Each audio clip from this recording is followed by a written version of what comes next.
ఇప్పుడు మేము గోకర్ణలో మహాబలేశ్వరి టెంపుల్కి వచ్చేసాము. మేము మురుదేశ్వర్ నుంచి ఆల్మోస్ట్ 1.5 అవర్ ట్రావెల్ చేసి గోకర్ణ మహాబలేశ్వరి టెంపుల్కి వచ్చాము. ఇక్కడ అయితే చాలా మనకి అంటారు కదా, రావణాసురుడు వారికి శివలింగం ఆత్మలింగం పరమేశ్వరుడు ఇచ్చిన తర్వాత ఒక అబ్బాయికి ఇస్తాడనమాట. ఇక్కడ సంధ్యావందనం చేసుకోవడానికి సముద్రం, ఇదిగోండి ఇక్కడే సముద్రం కనిపిస్తుంది, ఇదే టెంపుల్. ఆయన సంధ్యావందనం చేసుకుంటూ ఒక చిన్న బాబుకి ఆ లింగాన్ని ఇస్తాడనమాట.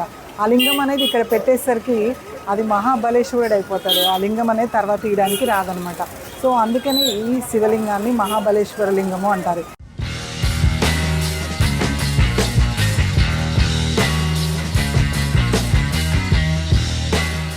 ఇక్కడ లోపల మనకి స్పర్శ దర్శనం ఉంటుందన్నమాట. అది మనకి చాలా చాలా తృప్తినిస్తుంది.